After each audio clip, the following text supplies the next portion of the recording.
Good morning. I will switch to English to welcome the first speaker.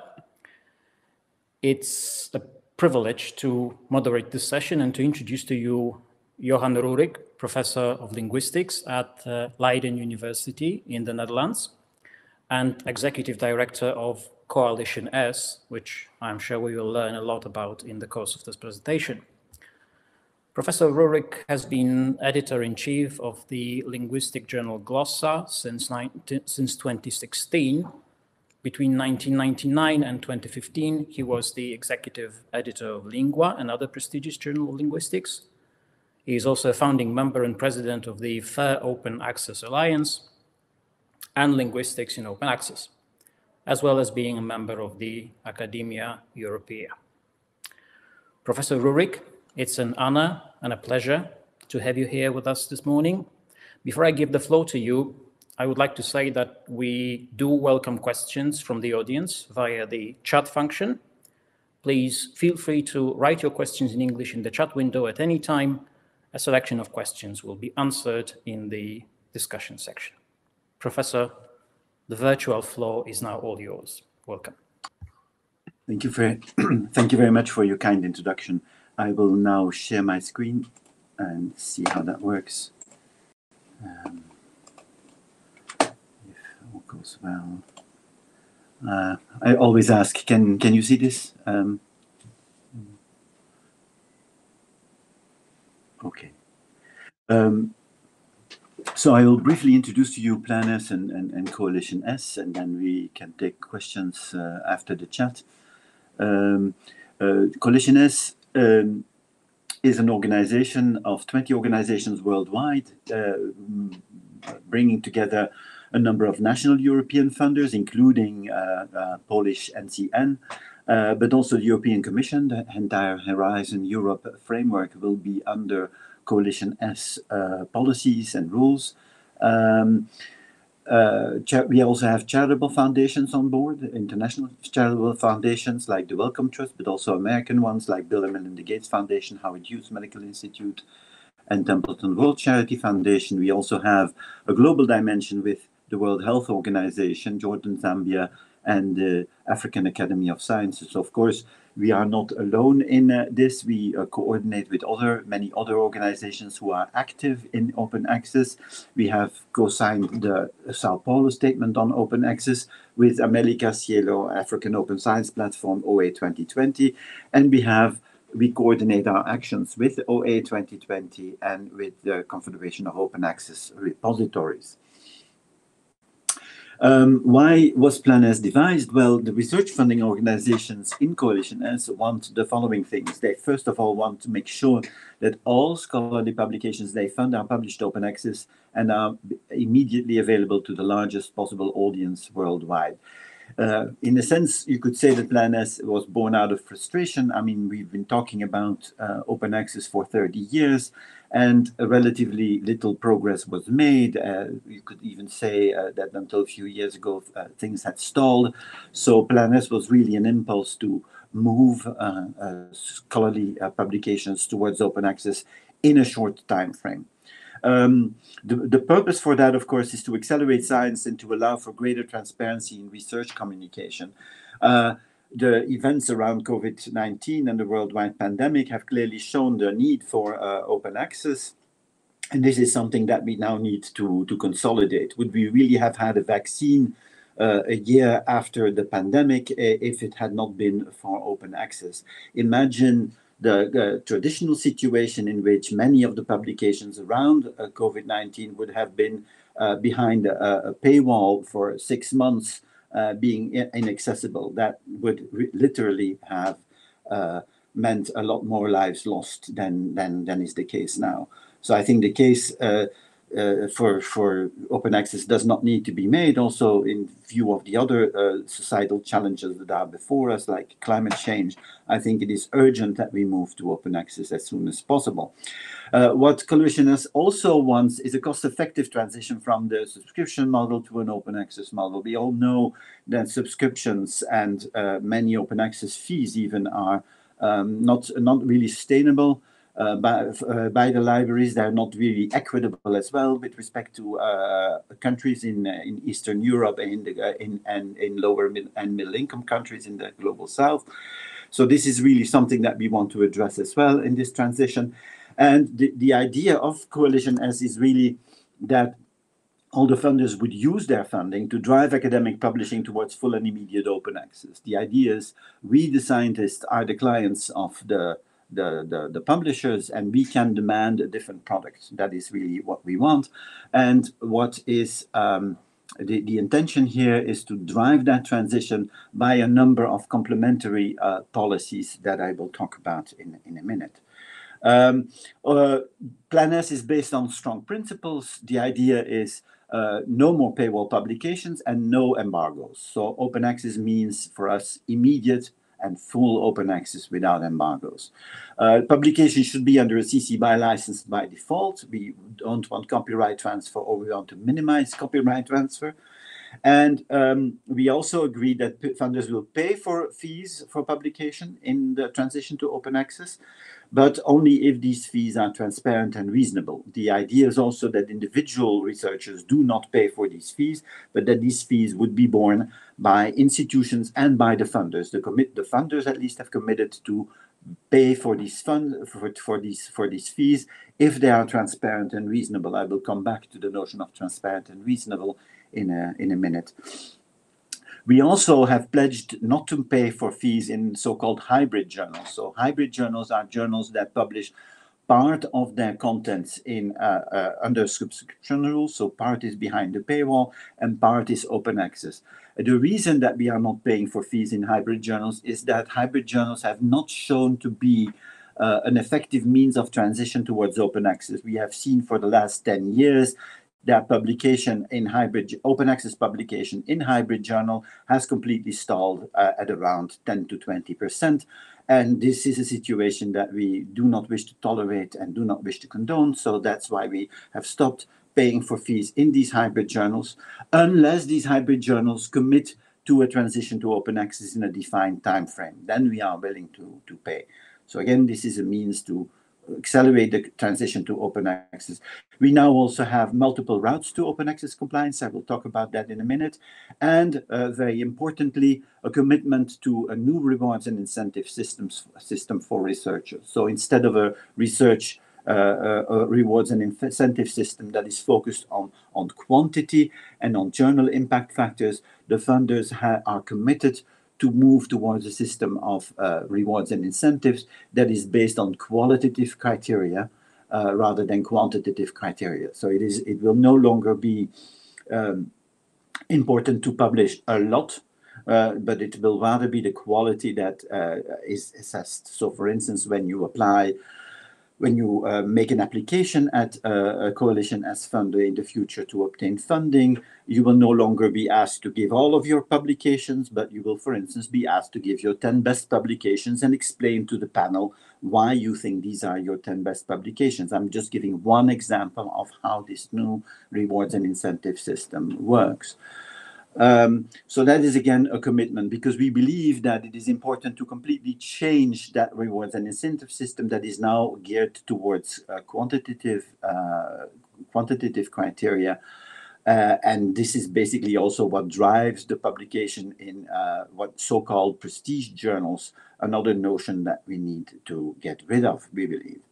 Let me talk briefly also about the implementation. The timeline is that publications from calls published as of 1st of January 2021 must be in open access. This will be a rolling exercise, of course. I mean, the first funders have started with this now in January 2021, beginning with Ireland and the Wellcome Trust, but the other funders will follow in the course of this year and beginning next year. We will support so-called transformative arrangements until the end of 2024. So transformative arrangements are those arrangements that transform subscription to open access deals with the libraries. And the goal is really to provide routes that allow all Coalition S grant holders to provide open access in any journal of their choice. So The goal of Coalition S and Plan S is not to limit researchers in the types of publications that they want to publish. No, publication in all venues is possible. There are simply a certain number of rules that need to be observed and that I will talk about now. We have three routes to compliance. First route is in full open access journals and platforms. The second is rights retention strategy, which is a little bit controversial. And finally, there are the transformative arrangements. Let me explain to you how this works. Well, in the gold and diamond route, we have open access journals and platforms. And when authors publish in an open access journal, then Coalition S funders will financially support publication fees for the author. The green route, via the rights retention strategy, is the route for subscription journals. Authors can perfectly well publish in a subscription journal. There is no problem with that. But in that case, they must make either the version of record or the author-accepted manuscript instantly available in a repository, making use of the rights retention strategy. I will talk about the rights retention strategy in a moment. And in this case, of course, the funders will not pay for publication fees in these hybrid journals. The final route is the transformative route for hybrid and subscription journals. In some cases, when authors publish in a journal with a transformative arrangement, then some Coalition S funders may financially support open access under transformative agreements. So these are the three routes. Now, of course, for the average researcher who is not familiar with these three routes, this is all very confusing, and we want to make it easy. Coalition S grant holders, of course, must be able to identify easily how their journal of choice, the journals or the set of journals that they want to publish in, how these journals meet the funders' Plan S aligned open access policy. And they have to be able to see that at a glance. And this is why we developed a journal checker tool. And this journal checker tool is basically a search engine that allows you to type in the journal name, the funder name, and your institution, and that yields a result, a piece of advice. The combination allows you to find out how your journal of choice complies with Plan S. So, for instance, it will tell you, well, in this journal, you have to pay for a gold APC, a gold fee that your funder will pay or will not pay. Or your journal is under a transformative arrangement and that is being paid by your institution. And so you can publish there for free. You don't have to pay any fee. The fee is already paid for by the libraries. Or it will say this journal is a transformative journal under Coalition S rules and your funder pays or does not pay. Or finally, that it says you have to use the rights retention strategy, which basically is you can publish there, but you need to deposit a copy of your final author-accepted manuscript or the version of record in a repository immediately on publication. So those are the types of advice that are being given by this journal checker tool that makes it easy for individual researchers to check how their journals conform to this. Conform to Coalition S and Plan S. This tool is online. You can check it out and play with it on this website. In terms of transformative arrangements, we support three types of transformative arrangements. First of all, transformative agreements. These are contracts between library consortia and publishers that convert subscription costs into open access publish and read deals. This is something that we support because country by country, of course, these journals will successively move towards open access, even if that takes a little bit of time. At least there is a commitment that these journals will change towards open access in good time. Second type is the so-called transformative model agreements. This is where libraries commit to paying their old subscription in exchange for immediate open access of all journal content. And then finally, the transformative journals, which is another way towards open access in the Coalition S framework, where journals commit to gradually increasing their share of open access content in relative and absolute terms in a very short time period.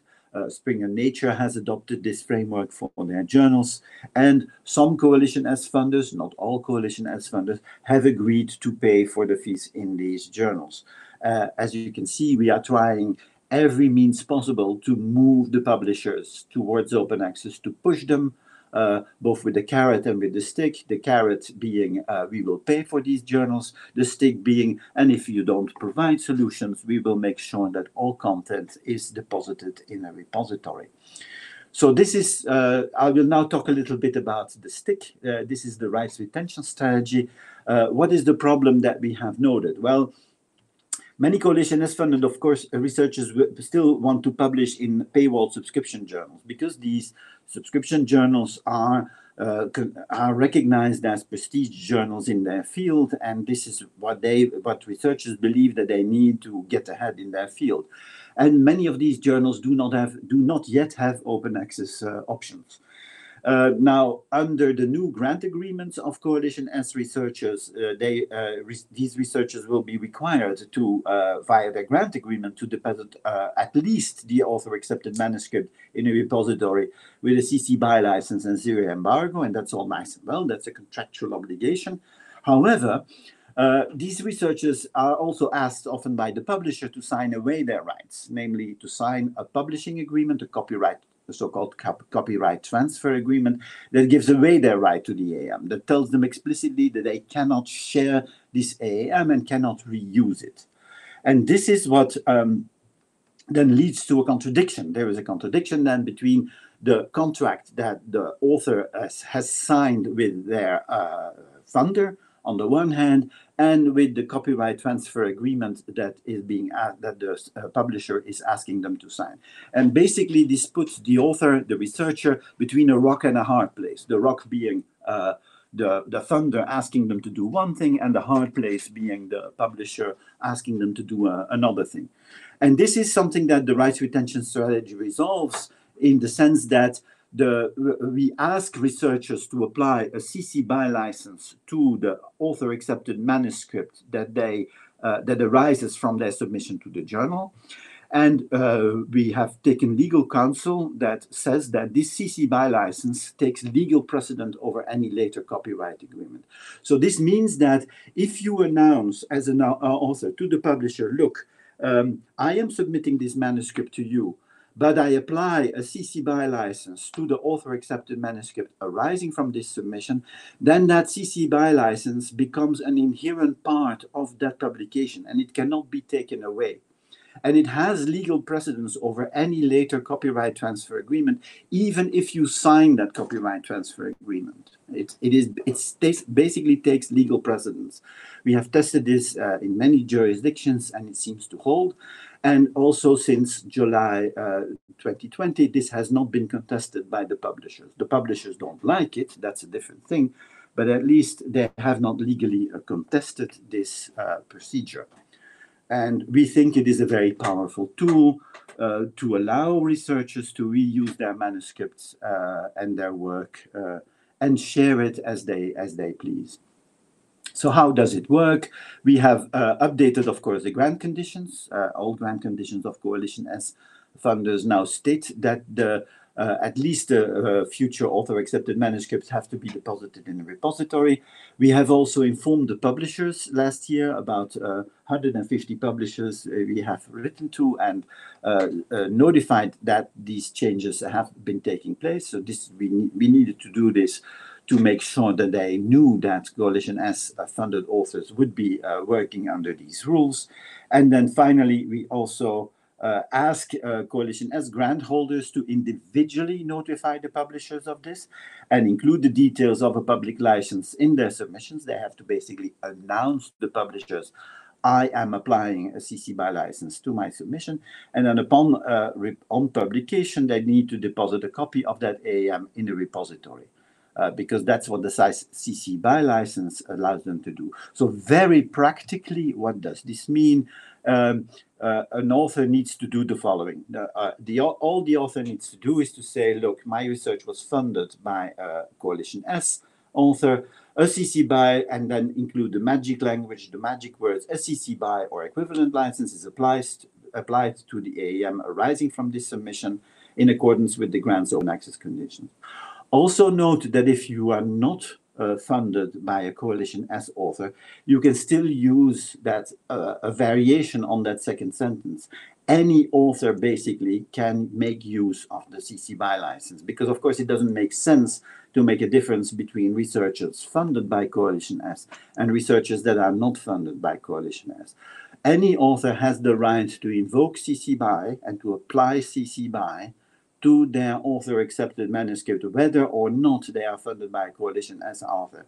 This is a powerful way for authors and researchers to take back their rights and to assert their rights on their own work. And this is something that I really want to stress here, because it is often said, well, you know, we people who are not, authors who are not supported by a Coalition S grant do not have the means to pay for fees in journals. What do we? Well, you can use a variation of this in all of your work and take back your rights on the work that you originally legally own. You do not have to transfer ownership to the publishers. It's a little bit strange, in fact, that publishers have done this, have claimed ownership of publications just for publishing them. If, to give you an analogy, if I have my house painted and checked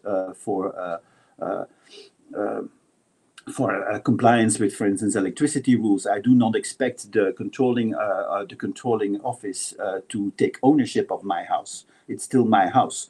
And this is basically what the rights retention strategy aims to achieve, to make sure that authors retain their rights. This also means, of course, that repositories play an important role in hosting these AAMs.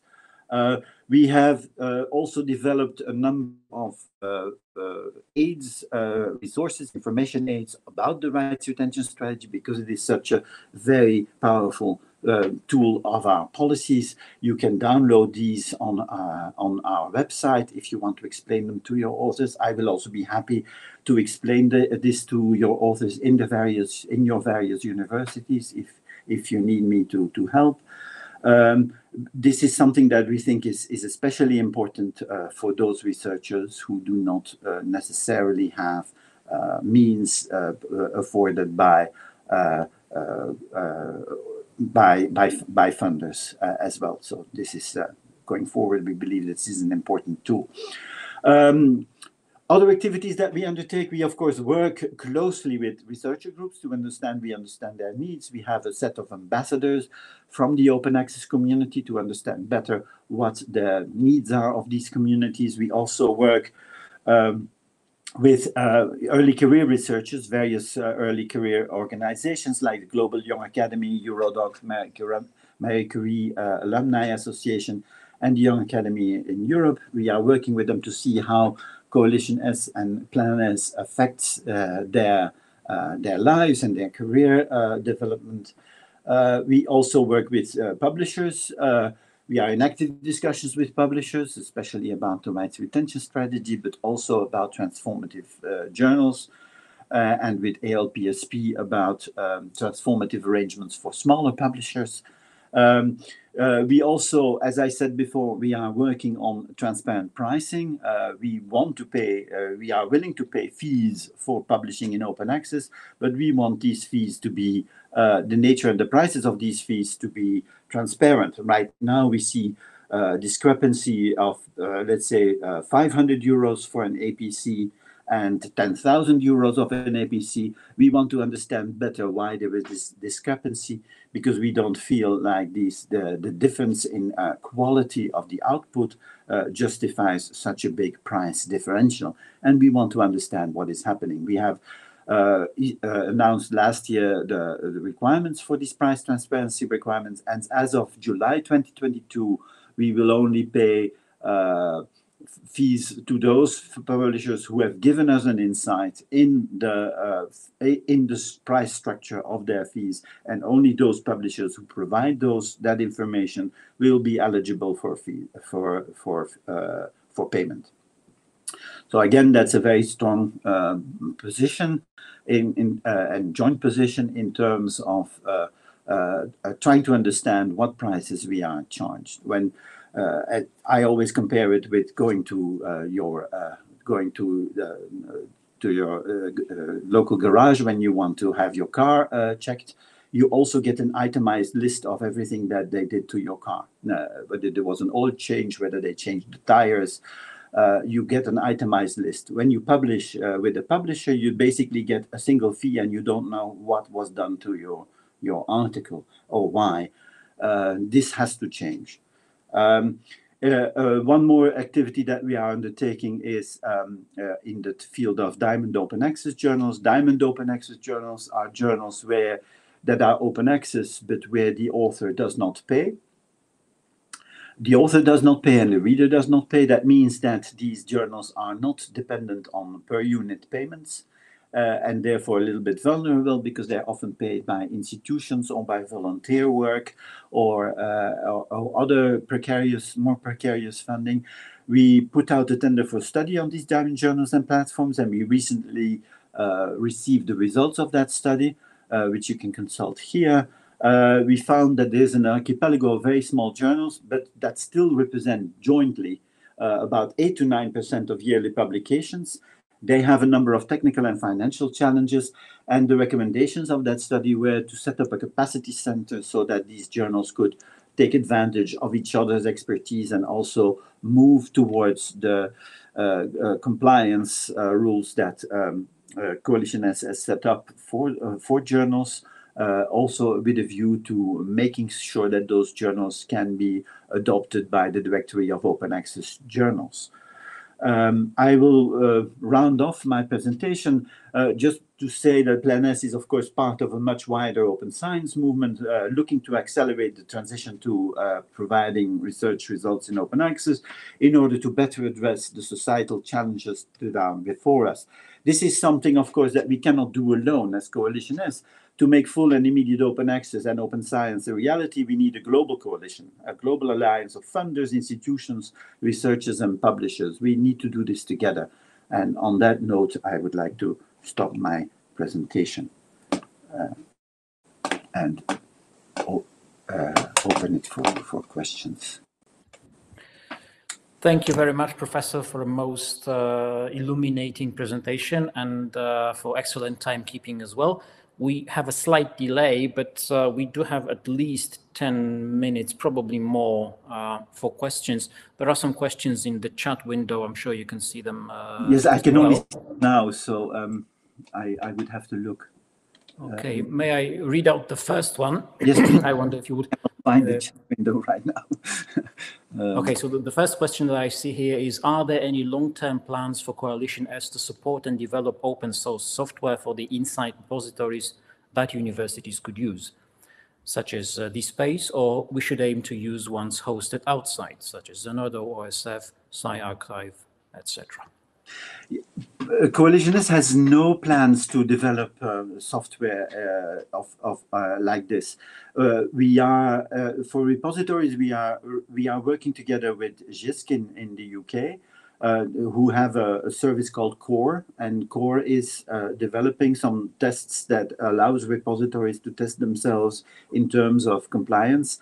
Of course, we recommend all good practices that are out there. Zenodo certainly is an excellent tool that can be used and adopted, but we rely on the Confederation of Open Access Repositories to move forward in this space and to take initiatives to make sure that all repositories are aligned with Coalition S requirements. But we are not planning to be active ourselves in that arena.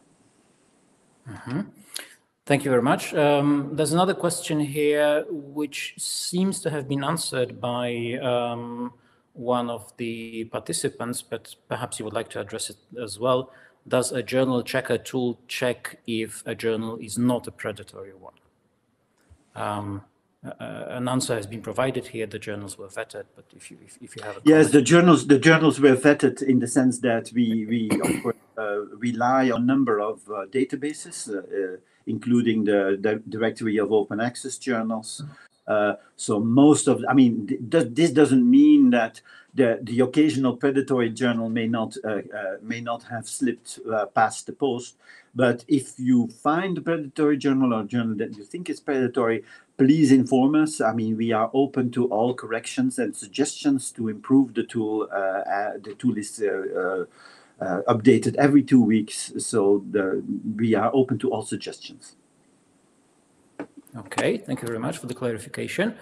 There's another question. Is Coalition S preparing any recommendations for publishing books in open access regime? Yes, we are coming out with an open access policy for books in the fall. That's something that we promised in our Planis principles, and that will be, it will be not likely be anything revolutionary. It will mostly say that we will be aligning our policies on open access books in the next few years, making it progressively an obligation to publish books in open access, and also encouraging the various funders that are part of Coalition S to support payment for open access books, while paying attention, of course, to bibliodiversity. That means publishing that the funders should pay particular attention to open access books in the local language. So Polish books, Finnish books, Croatian books are deserving of particular attention, we believe. Thank you very much. I can see actually four more questions here. I hope we can manage those as well. How can a publisher submit journals to the journal checker tool? Just contact us. That is, yeah, just contact us at info@coalitions.org, and we will take care of it. Because it is indeed true that we have been looking at the main publishers, and a number of smaller publishers may have fallen through the cracks. So please contact us. No problem there at all. We will take care of it. Excellent. There's one more question. Do you agree that authors should avoid hybrid journals, especially from big 5 publishers, due to double dipping strategies? Yes, that is basically our policy. So journals that are strictly hybrid, I mean, in the sense that they do not offer a transitional route towards open access, should definitely be avoided. Now, there's many hybrid journals these days that offer that option. So if you want to publish in those journals that are transitioning and that declare openly that they are transitioning to open access, then that is fine. But pure hybrid should be avoided indeed. But again, I mean, this is where the journal checker tool is guiding. Thank you. A question in the form of a comment. Diamond open access journals would also appreciate support in development of the open source OJS publishing software. The question is, are there any plans in connection with that? We are not planning ourselves to support OJS directly, but this may be something that, not right now, I mean, but clearly, I mean, as we are developing the capacity center, when that gets set up, we have to see how that will take place. The capacity center will definitely pay attention to OJS, because our study found that about half of the journals published in the world, that we consulted, we consulted about 1,600 journals in that study. Half of those journals use OJS as their submission system. So definitely OJS is worth looking into, and it is an important resource. But there are also others. There's different systems that have come to market and that are sometimes easier to manage, like, for instance, Janeway, that has been developed by the Open Library of Humanities. I strongly encourage people to look into those as well. Thank you very much. And what seems to be the final question, do you believe that the increase in gold OA journals and author rights retention will limit the growth of black OA sites such as Sci-Hub? That's a difficult one. I mean, not so much for the political aspect of it. I mean, Sci-Hub is, whether we like it or not, and even if it's illegal, because I always say it is illegal, Sci-Hub is, of course, being used by a lot of researchers. I am not I mean, of course, in the ideal case, we would not need Sci-Hub. right? In the ideal case, everything would be open access, gold or diamond. In the ideal case, with transparent open access fees that are also equitable. This is also something that we are going to work on, namely make sure that paying for open access publishing is more equitable across the world. So yes, in a sense, I mean, in my ideal world, if everything is published open access, preferably in diamond journals, as far as I'm concerned, personally, then there is no need for Sci-Hub. But we are a long way off that world, I'm afraid.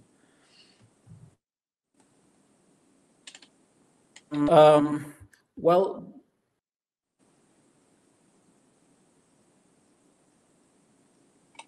hello?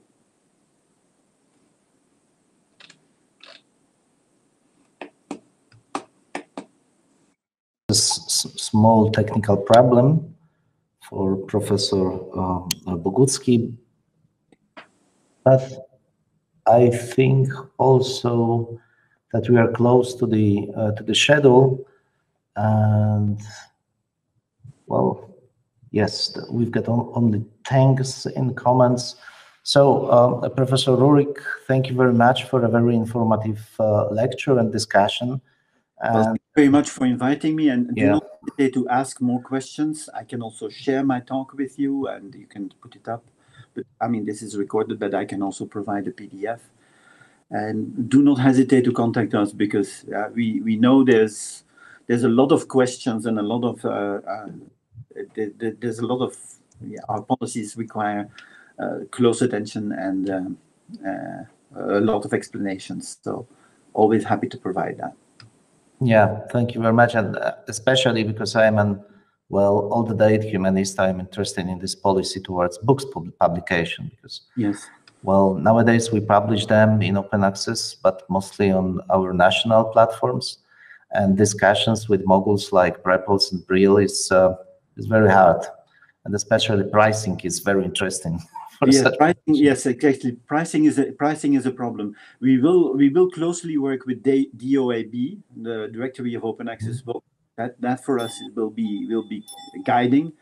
I think they are very reasonable and interesting, and they will connecting to them through your national repository for books is certainly a possibility. I mean, this is something that you should look into, perhaps.